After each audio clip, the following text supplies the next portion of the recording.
I told my boyfriend that if he ever grabbed the steering wheel while I was driving, I would leave him. He laughed. Said I was being dramatic. Then, one night on the highway, with cars speeding around us, he did it. I pulled over, looked him in the eyes, and told him, "We're done." He didn't believe me, until I drove away and never looked back. It wasn't the first time he did something reckless. But this time? It could have killed us. Since the beginning of our relationship, there was one thing I told him never to do. Don't play games while I'm driving. Don't grab the wheel. Don't ever think you're in control when you're not. He always laughed it off. Relax, babe. I trust you.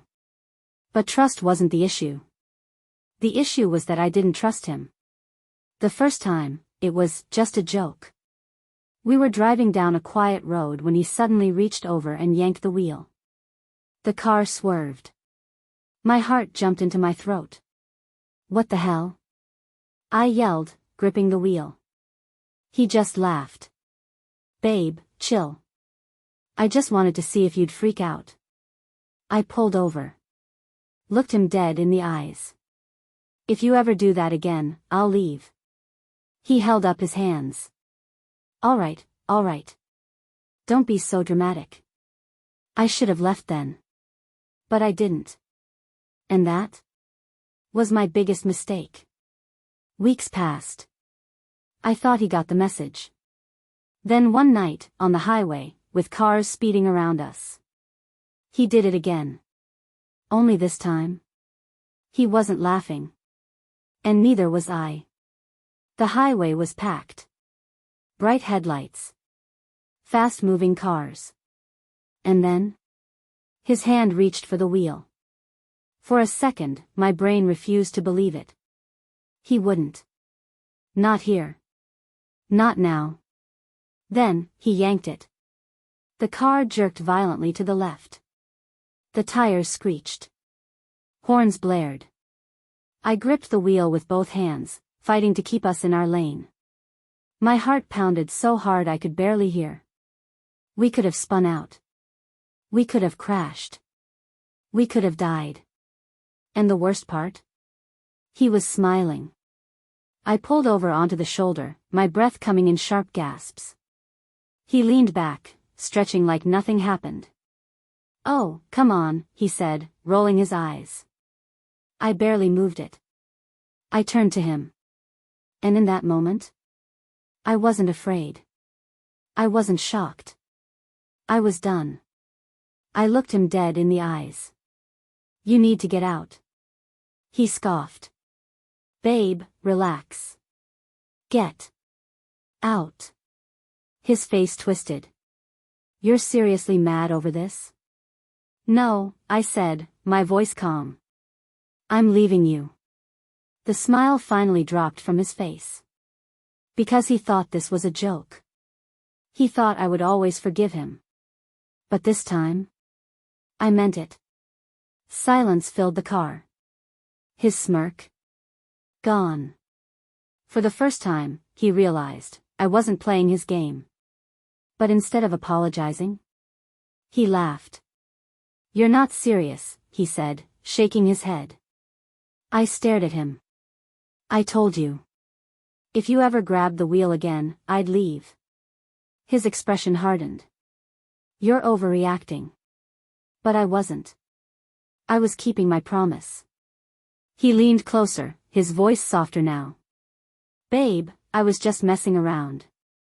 You always get so worked up. I clenched the steering wheel. I wasn't falling for it this time. This isn't a joke, I said. You just risked both of our lives. His jaw tightened. So you're just gonna dump me over this? I already did. And the second those words left my mouth, his face changed. His voice was sharp now. Oh, so that's it? You're just gonna throw everything away? Over one little mistake?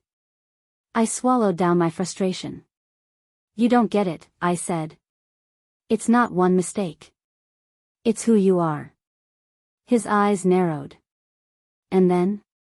He said something that sent a chill down my spine. Fine.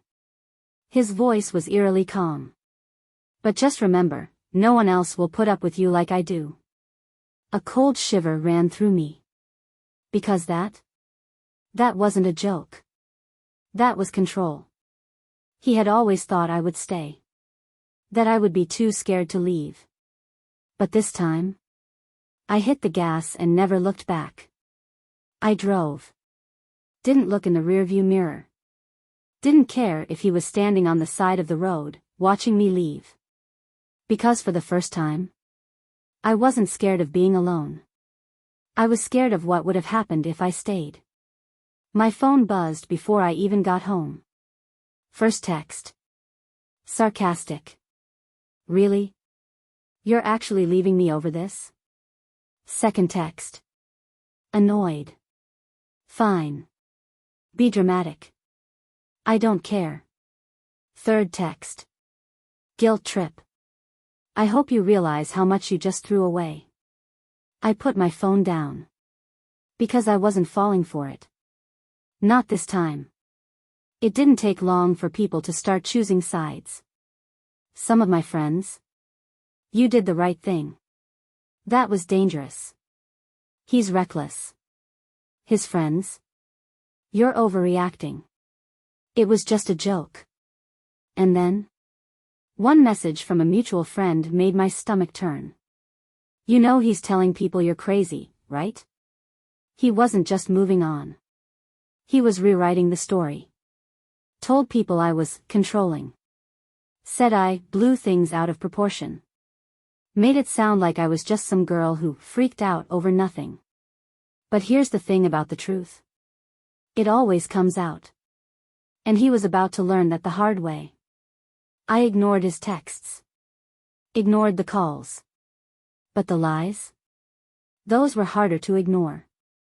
Because suddenly, I wasn't just the girl who left him. I was the crazy ex. And he made sure everyone knew it. She was way too emotional. She always overreacted. She tried to control me. The worst part? Some people believed him. Not because it was true. But because it was easier than believing the truth. That he was reckless. That he had put both of our lives in danger. That he had no control over himself. And worst of all, that he would do it again.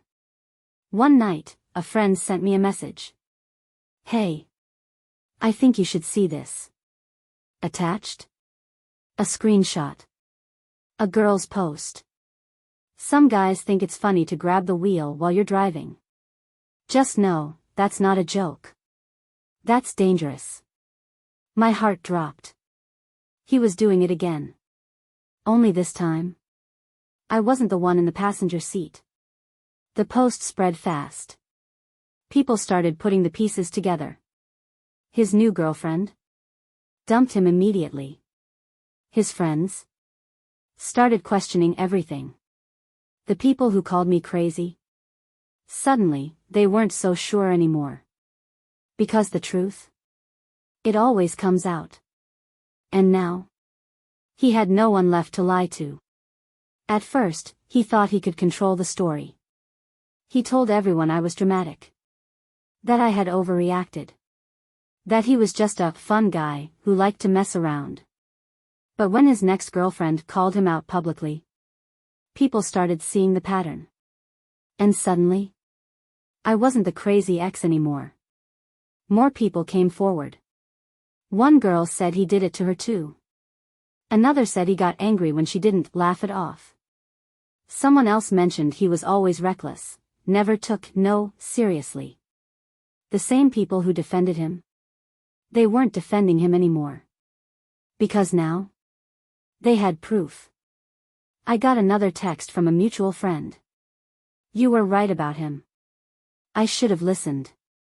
Then another. I'm sorry for not believing you. People started cutting him off. Because nobody wants to be around the guy who nearly got someone killed for a joke. And the best part? I didn't have to do anything. He exposed himself. One night, months later, my phone buzzed. His name popped up. I hesitated. Then, I opened the message. I miss you. Can we talk? I stared at it. Then I blocked his number. Because he wasn't sorry. He just missed having someone to blame. And me? I was finally free. For months, I had been stuck in his shadow. Even after leaving, I still felt like his mistakes were following me. But now? Now, he was just a guy I used to know. And I was finally moving on. For the first time in years, I could drive without worrying about someone grabbing the wheel. No more tense road trips. No more waiting for him to push my limits. No more walking on eggshells. I didn't have to be scared. I didn't have to explain myself. I could just breathe. It happened by accident. I was out with friends when I spotted him across the parking lot. He looked different. Not confident. Not cocky. Just alone. For a second, he saw me. Our eyes met. And for the first time ever, he was the one who looked nervous. Because now, I wasn't the one afraid of him. I could have said something. Could have confronted him. But I didn't. I just got in my car, put my hands on the wheel, and drove away. Because he wasn't my problem anymore. And that was the best feeling in the world. I used to think leaving him would be the hardest thing I ever did. That I'd feel guilty. That I'd regret it. But now, I realized something. The hardest part wasn't leaving him. It was staying with him for so long. What happened to him? I don't know. And honestly, I don't care. Most of his friends cut him off. No one found his jokes funny anymore. His reputation never fully recovered. Some people never change. But that wasn't my problem anymore. Because I did. I wasn't scared in my own car anymore. I didn't have to explain why something wasn't funny. I didn't have to be with someone who made me feel unsafe. For the first time in a long time, I felt happy. Because I wasn't just surviving. I was living. Did I ever regret leaving? Not for a second. I didn't just leave a relationship. I left a life of fear. And the truth is, I didn't lose anything when I walked away from him. I gained everything. If someone shows you who they are, believe them. Don't wait for it to get worse. Don't wait for proof. Don't wait until it's too late. Because the day I left, that was the day I finally took my life back.